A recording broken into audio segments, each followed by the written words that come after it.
একটা বাজেটকে বিশ্লেষণ করতে গেলে যেটা উচিত যে প্রথমে বাজেটের উদ্দেশ্যটা জানা উচিত। বাজেটটা কি উদ্দেশ্যে করেছে। আমার যেটা মনে হচ্ছে এখানে নির্মলা সীতারামন জি যেটা করেছেন, অর্থনৈতিক প্রবৃদ্ধিকে দ্রুত বাড়ানো এবং দীর্ঘস্থায়ী করা, মানুষের স্বপ্ন পূরণ, তাদের দক্ষতা বৃদ্ধি করা। আর প্রত্যেকের যাতে প্রত্যেকটা ক্লাস্টারকে দেখে করেছেন, শুধু একটা শ্রেণীকে ভোটের জন্য ভোটমুখী চমকপ্রদ বাজেট।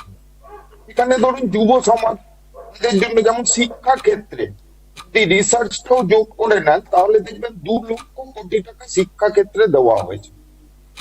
এমএসএমইর ক্ষেত্রে কেন হয়েছে, কিছু কিছু যেমন আমি একটা সমাজকর্মী হিসেবে বলছি, কোঅপারেটিভ সেক্টর গুলোকে, সমবায় সমিতি গুলোকে আরো ছাড়ের পরিধি যেটা এটা বাড়ানো হয়েছে কোঅপারেটিভ সেক্টরে। সেটা একটা বিশাল ইম্প্যাক্ট পড়বে আমাদের এনজিও গুলোর ক্ষেত্রে। আচ্ছা, তারপরে হচ্ছে যে সব থেকে যে পশ্চিমবঙ্গের ক্ষেত্রেও এই যে ডেডিকেটেড ফ্রেট করিডোর যেটা ডানকুনি থেকে সুরাট হয়েছে।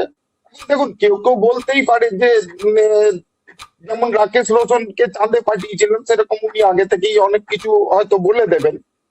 কেউ কেউ অনেক কিছু বাংলার মানে শিলিগুড়ি টিলিগুড়ির নাম হচ্ছে, ডানকুনি নাম উঠছে, দুর্গাপুর নাম উঠছে, অথচ বলছেন যে বাংলা শুনতে পাচ্ছেন না। তো এগুলো কি জানেন তো, ব্যাপারটা হচ্ছে কি এরকম যে ধরুন আজকে পণ্ডিত অজয় চক্রবর্তীর একটা ক্লাসিক্যাল গানের শো হলো, সেখানে ধরুন গেলেন আমাদের তৃণমূলের অনুব্রত মণ্ডল, কেষ্ট বাবু। উনি তো চরম চরমের কথা বলেন, উনি ক্লাসিক্যাল সাউন্ডে কিছুই ক্লাসিক্যাল সঙ্গীতের কিছুই বুঝলেন না, বেরিয়ে এসে বলবেন যে ধুর, এটা আবার কোনো গান হলো, আমাদের ছেলেরা নাচতেই পারলো না। এই ধরনের ব্যাপার হয়ে যায়। এই যে আগে থেকে বানিয়ে দিয়েছিলাম, আমি এটা বলে দিয়েছিলাম, কেউ কেউ সব পারেন। আমাদের মুখ্যমন্ত্রী, আমাদের খুব ভাগ্য ভালো যে আমরা এমন একটা মুখ্যমন্ত্রী পেয়েছি, উনি সব পৃথিবীর সমস্ত কাজ করে দিতে পারেন। কিন্তু ব্যাপারটা হচ্ছে কি, বাজেটের সুফলটা বাংলা অব্দি মানুষের কাছে পৌঁছবে কি করে। প্রতিটা স্তরে যদি দুর্নীতিগ্রস্ত লোকেরা থাকে তাহলে তো পৌঁছবে না।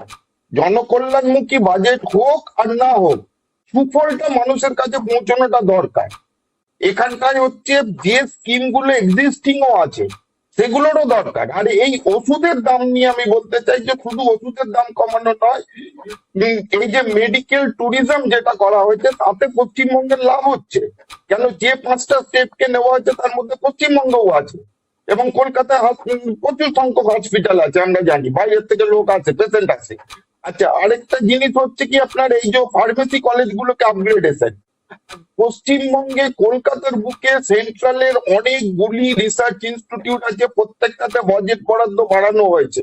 আর ব্যক্তিগতভাবে আমি মনে করি যে ওষুধগুলো, যে কারণে এটার আমাদের দীর্ঘদিনের দাবি ছিল, ফার্মা সেক্টরে আমি কাজ করার পক্ষে জানি জন্য যে এটা ফার্মা লবির কতটা প্রেসার থাকে, সেই প্রেসারের কাছে নির্মলা সীতারামন জি মাথা ঝোঁকাননি। এর জন্য ওনাকে একটু কুর্নিশ জানাই যে সাধারণ মানুষের কথা ভেবেই উনি বাজেটটা করেছেন।